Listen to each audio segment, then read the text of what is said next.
네, 안녕하십니까. 더불어민주당 서울 관악을 국회의원 정태호입니다. 국회의원 정태호, 기업가 인권네트워크, 그리고 전국민주노동자합총연맹, 한국노동자합총연맹이 공동 주최하는 기업의 지속가능 경영을 위한 인권 환경 보호에 관한 법률 발의 기자회견을 시작하겠습니다. 먼저 참석자를 소개해 드리겠습니다. 국제민주연대 나연필 사무국장님, 예, 그리고 민주노총 금속노조 박상만 부위원장님, 예, 반도체 노동자의 건강과 인권지킴이 반올림 이상수 상임활동가님, 예, 그리고 공익법센터 어필 정신영 변호사님, 그리고 공익인권변호사 모임 희망을 만드는 법 김동현 변호사님, 공익인권법재단 공감 박영하 변호사님, 서울대 공익법률센터 양현준 변호사님, 기업가 인권네트워크 신유정 변호사님, 한국노총 유재강 정책2본부장님이 참석하셨습니다. 또 자리가 한정되어 있어 기자회견 때 같이 서지는 못하셨지만 국제민주연대 장유진님, 레아 하나 오드라오고님, 금속노조 정혜영 국제국장님, 공익인권변호사 모임 희망을 만드는 법 김준하 변호사님, 공익인권법재단 공감 강주현 변호사님도 함께하고 계십니다. 오늘 기자회견은 제가 기업인권환경보호법의 취지와 내용을 먼저 말씀드리고 박영하 변호사님, 박상민 부위원장님, 유재강 정책2본부장님 발언을 차례로 듣고 이상수 상임활동가님이 기자회견문을 낭독하는 순서로 진행하겠습니다. 어제 6월 12일은 국제노동기구 ILO가 정한 세계 아동노동 반대의 날입니다. 지난 1999년 미국 라이퍼즈 6월호에는 파키스탄의 12세 소년이 나이키 축구공을 바느질하는 사진이 게재됐었습니다. 아이들에게 꿈을 줘야 할 축구공이 제3국의 가난한 아동노동을 착취해 만들었다라는 사실이 알려지면서 미국 소비자단체를 중심으로 불매운동이 벌어졌고 주가 폭락과 그동안 쌓아온 브랜드 이미지에도 큰 타격을 입힌 사건이었습니다. 이후에 나이키는 노동인권을 향상시키기 위한 적극적인 정책을 펼치기 시작했습니다. 이처럼 글로벌 다국적 기업은 이미 수년 전부터 인권에 대한 공급망 정책을 도입하고 점검을 강화해 왔습니다. 그러나 한국 기업들의 인권 실사 및 인권 경영 내재화 수준은 여전히 미흡합니다. 대한변협이 발표한 2024년 기업과 인권 보고서에 따르면 국내 주요 기업 12곳을 기업인권 벤치마크를 활용하여 평가한 결과 절반에 해당하는 6개 기업이 지표 달성률 50% 미만으로 나타났습니다. 여전히 인권 실사를 비롯한 인권 경영 체계 구축 및 정책 마련이 충분하지 않는 것으로 분석되고 있습니다. 오늘 발의하는 기업인권환경보호법은 기업의 인권환경 실사에 대한 사항을 규정하고 기업의 인권과 환경 존중에 대한 책임을 법률로 명시하고 있습니다. EU 등의 실사 지침을 고려해서 대상 기업의 범위를 상시 근로자 500명, 매출액 2천억 이상 기업으로 정하고 기업의 대응 능력을 고려해서 중소기업은 일단 적용 대상에서 제외했습니다. 인권 환경 실사 대상 기업 활동을 자신의 기업 활동뿐만 아니라 공급망에 해당하는 기업의 기업 활동까지 대상으로 정했습니다. 정부로 하여금 기업이 인권환경 실사를 원활히 이행할 수 있도록 인권환경 실사 관련 지침과 정보 공개 표준을 마련하고 컨설팅, 교육, 훈련, 시스템 구축 등을 지원할 수 있도록 하고 중소기업에 대해서는 별도의 지원을 제공할 수 있도록 하였습니다. 이상 법안의 취지와 주요 내용을 말씀드렸습니다. 그러면은 다음은 오늘 참석한 단체를 대표해서 세 분의 발언을 듣겠습니다. 먼저 공익인권법재단 공감 박영하 변호사님 발언을 읽겠습니다.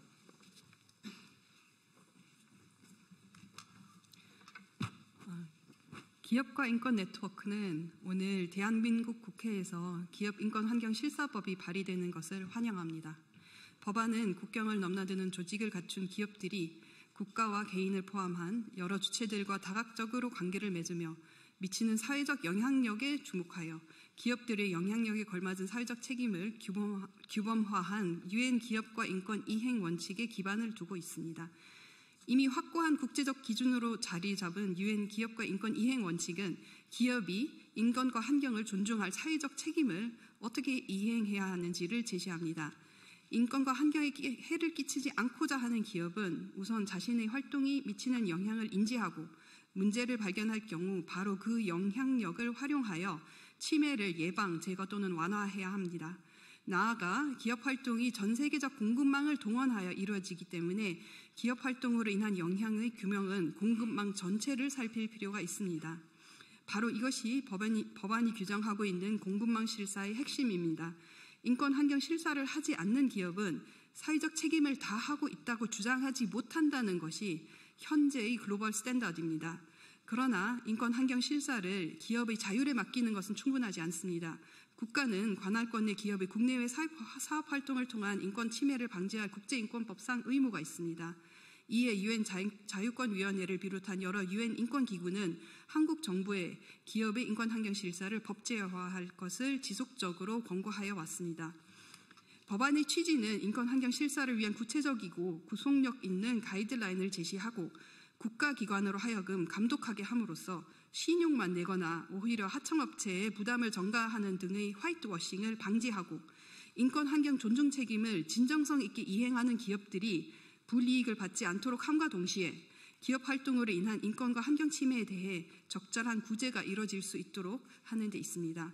이와 관련 강조하고 싶은 것은 이 과정에서 기업 활동으로 인한 인권 또는 환경 침해의 영향을 받을 수 있는 소비자, 일반 시민, 지역주민, 노동자 등 이해관계자들의 참여와 상소통과 정보 제공이 매우 중요한 요소라는 점입니다.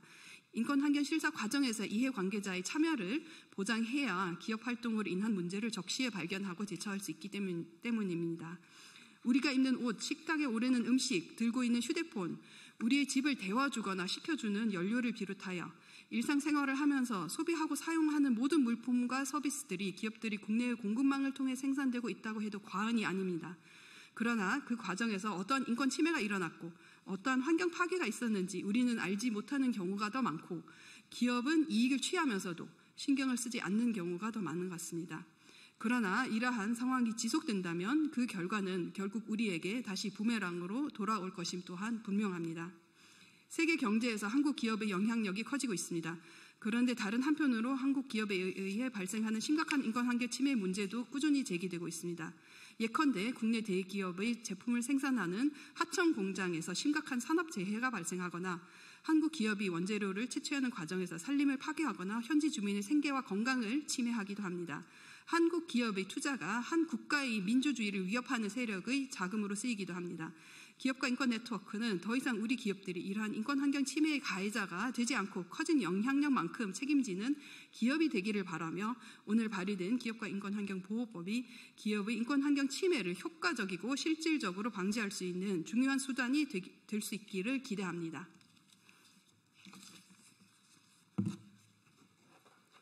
예, 다음으로 민주노총 금속노조 박상만 부위원장님 말씀 듣겠습니다.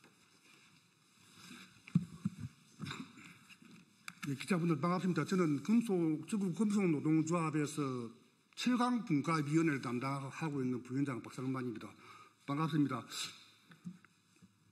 안녕하십니까. 민주노총 금속노조 부위원장 박상만입니다.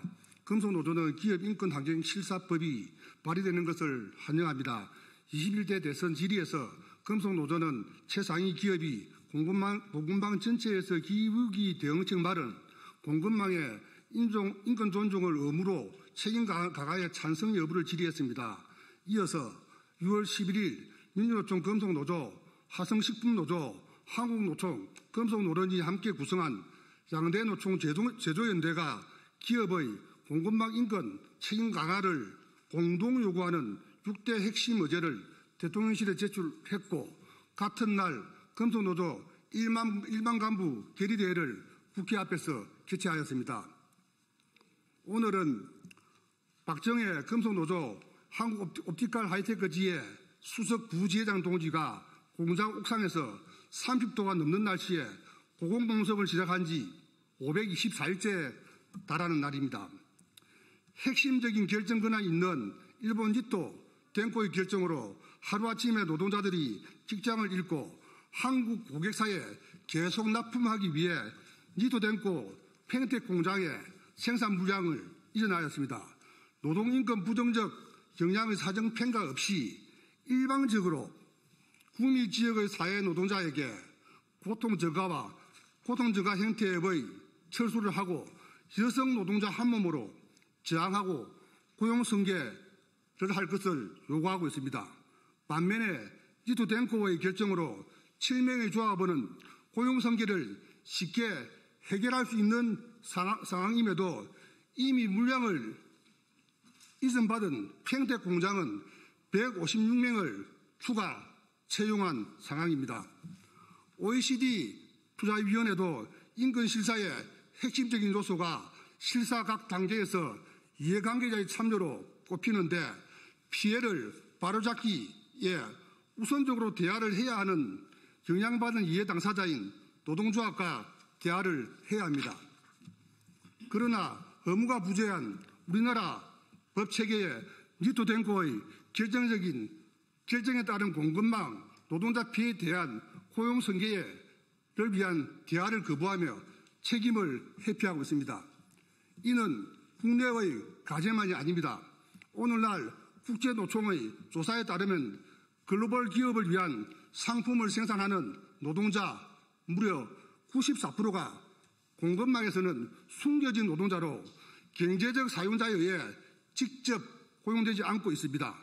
작년 2월에 미국 수출행 수천 대의 차량의 전장 부품을 생산하는 노동자들의 노동기본권 침해로 해당 부품 교체까지 미국 시장에 진입 못하여 원청의 공급망에 노동인권 침해가 계속 눈 감고 있는 방식의 관리가 인권 환경에도 경제대책이 될 수 없음이 확인되고 있습니다. 이미 2011년 유엔기업가 인권 이행 지도 원칙, 2011년과 2023년에 개정된 OECD 다국적 기업 가이드라인, 그리고 1977년 개정되고 2017년, 2022년 갱신된 국제노동기구 다국적 기업과 사회정책에 관한 3자 원칙서는 등 국제규범이 확립되어 있습니다. 그러나 알고 있는 이러한 국제규범이 국내의 규제 프레임워크로 투명하게 제공되어야 준비될 수 있습니다.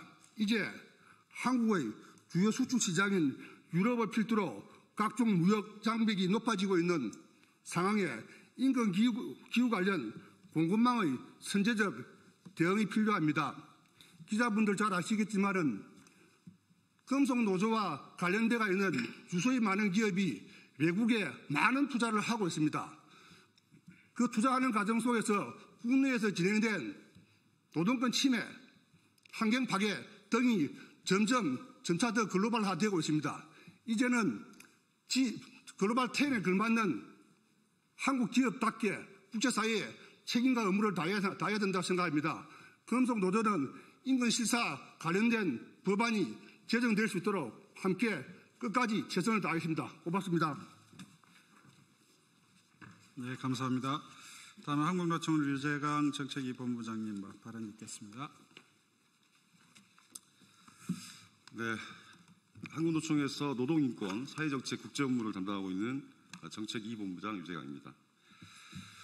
먼저 한국노총은 오늘 정태우 의원께서 대표 발의하신 기업의 지속가능 경영을 위한 인권환경보호법 입법 발의를 진심으로 환영합니다. 다들 잘 아시겠지만 기업이 재무 성과로만 평가받는 시대는 이미 지났습니다. 정보의 전달이 급속도로 진행되는 현대에서는 재무 성과가 아무리 좋은 기업이라도 사회적으로 비난을 받거나 논란이 되는 부정적인 비재무적 이슈가 생긴다면 해당 기업의 지속 가능성에는 치명적인 타격이 있을 수밖에 없습니다. 따라서 기업의 지속 가능 경영을 위해서라도 인권 환경 보호는 재무적 성과 이상으로 중대한 그리고 필수적인 경영자의 의무이기도 합니다. 그러나 탄소 국경세나 EU 공급망 실사 지침, 그리고 세계 각국의 ESG 공시 의무나 또 미 증권거래소의 기후 공시 의무화 등의 세계적인 이러한 흐름에도 불구하고 국내에서는 아직도 부족한 인식에 더불어 불편한 규제점으로 치부하는 경향이 없지 않습니다. 이대로라면 국내 기업은 기후위기 대응과 ESG 경영에 대한 뒤처진 인식으로 세계 시장에서의 경쟁에서 살아남을 수 없습니다. 특히 수출 주도의 국내 기업 그리고 그 공급망에 연계된 중소기업들까지도 매우 심각한 타격을 받을 수밖에 없을 것입니다. 그나마 ESG 경영을 주창하는 유수의 국내 기업들마저 부적절한 평가 기준이나 임의적이고 주관적인 평가 등에 그치고 있기 때문입니다. 따라서 오늘 정태호 의원께서 대표 발의하신 기업의 지속가능 경영을 위한 인권환경보호법은 인권과 환경보호를 위한 법안으로 보이시겠지만 크게 보면 국내 기업의 세계 시장에서의 경쟁력을 위한 최소한의 안전장치를 구축하는 기업의 경쟁력을 보호하는 그런 법안이기도 합니다. 또한 이재명 대통령께서 후보 시절 내세운 기업의 ESG 도입 및 확산 지원법 제정 공약도 이러한 인식과 맞닿아 있습니다. 모쪼록 오늘의 입법 발의를 환영함과 동시에 또 조속한 법안 처리 및 시행을 기대하고 또 한국노총은 기업의 지속과 발전 그리고 노동 존중을 위해서도 앞으로 적극적으로 동참해 가도록 하겠습니다. 감사합니다.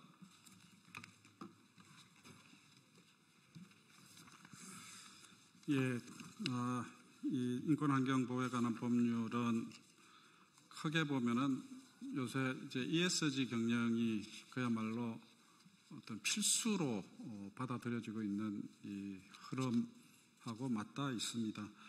2023년에 이미 이 법이 발의됐다가 21대 임기가 끝나면서 처리가 못 됐는데 22대 국회에서는 반드시 처리될 수 있도록 저희들이 노력할 것입니다. 이 기업과 인권 문제는 단순히 경제적 리스크가 관리가 아니라 글로벌 사회에서 기업의 신뢰 또 명성을 지키는 중요한 요소로 이제 작용하고 있습니다. 따라서 인권환경 실사는 기업에게 부담이 아니라 오히려 장기적으로 기업의 지속 가능성과 경쟁력을 높이는 기회가 될 것이라고 확신합니다. 오늘 공동 주최하는 저와 기업가 인권 네트워크 또 전국 민주노동조합 총연맹, 한국노동조합 총연맹은 22대 국회에서 이 법이 꼭 통과될 수 있도록 최선을 다하겠습니다. 마지막으로 반올림 이상수 활동가님의 기자회견 낭독을 끝으로 기자회견을 마치겠습니다.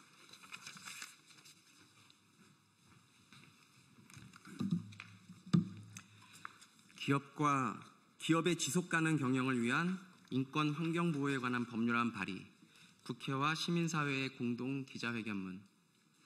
2023년 9월 1일 국회와 시민사회는 아시아 최초로 역사적인 기업의 인권 환경 실사를 의무화하는 법안을 발의하였다. 한국 기업들이 국제사회에서 존경받는 기업이 되기 위해 그리고 한국뿐만 아니라 국제사회에서 한국 기업의 영향을 받는 사람들이 지속가능한 미래를 꿈꾸기 위해 꼭 필요했던 이 법은 안타깝게도 지난 국회에서 통과되지 못했다. 그로부터 2년이 다 되어가는 2025년 6월 지금 전 세계에서 민주주의와 인권의 후퇴가 곳곳에서 목격되고 있다. 이러한 위기의 시대에 한국도 예외는 아니었다. 작년 12월 3일 바로 이곳 국회를 무력으로 침탈하려 한 비상계엄 사태는 한국의 민주주의와 한국 시민들의 인권을 침해하는 중대한 위협이었다. 그러나 우리는 한마음으로 이 위험에 맞서왔고 결국 우리는 헌정 질서와 민주주의를 지켜내는 성과를 거두었다. 그래서 세계는 다시 대한민국을 주목하고 있다. 빛의 혁명을 통해 출범한 이재명 정부의 첫 국제외교 무대가 캐나다에서 6월 15일부터 개최되는 G7 정상회의인 것도 의미심장하다. G7 회의에서 다뤄진 단골 주제가 바로 인권 환경 실사를 통해서 지속 가능한 발전을 이루자는 것이었다. 유엔과 OECD를 비롯한 국제사회는 지속적으로 한국이 그 경제 규모와 영향력에 걸맞게 한국 기업들이 공급망까지 인권 침해 및 환경 파괴를 일으킬 소지가 있는지를 확인하고 이에 대한 대책을 세울 것을 의무화하는 법과 제도를 만들 것을 요구해왔다. 그래서 전 세계적으로 보호무역주의가 다시 등장하고 지정학적 변화가 있다 하더라도 국제사회의 기업도 인류 공동체의 한 구성원이며 ESG 경영으로 대표되는 책임을 다해야 한다는 인식은 확고하다. 인권환경 실사를 법률로 의무화하자는 흐름도 마찬가지이다. 한국 정부와 국회가 이 법을 진지하게 논의하고 시행한다면 한국 기업의 경쟁력 제고는 물론이고 한국에 대한 국제사회의 신뢰는 더욱 높아질 것이다. 실제로 의류산업에 관한 가장 대표적인 국제적 시민사회 네트워크인 클린클로스 캠페인은 이번 법안 발의를 환영하면서 한국의 국회의원들이 기업의 책임 경영을 논의하는 데 있어서 가장 선두에 있다고 평가했다. 그리고 이 법은 무엇보다 바로 이 땅에 살고 있는 우리를 위한 법이기도 하다. 이 법이 기업의 지속가능 경영을 위한 것이라고 그 목적을 밝힌 것은 기업들이 인권 침해와 환경 파괴에 대해 경각심을 가지고 실사를 시행하는 것이 기본이 될 때 기업에서 일하는 노동자뿐만 아니라 소비자를 포함한 우리 모두가 보다 안전하고 지속가능한 미래를 꿈꿀 수 있기 위함인 것이다. 지난 겨울 민주주의를 지키기 위해 우리가 함께 들었던 그 빛을 우리의 일상에서 그리고 한국 기업이 활동하는 전 세계 곳곳에서 지속적으로 밝혀내기 위해서 우리는 다시 이 법을 발의한다. 이제는 한국이 공급망에서도 인권 침해와 환경 파괴를 예방하는 세계의 모범으로 나아갈 때이다. 아시아 최초로 발의된 이 법안이 곧 전 세계의 모범이자 표준으로 자리 잡기를 기대한다. 2025년 6월 13일 국회의원 정태호 기업가 인권 네트워크 민주노총 한국노총. 네, 이상으로 마치겠습니다. 감사합니다.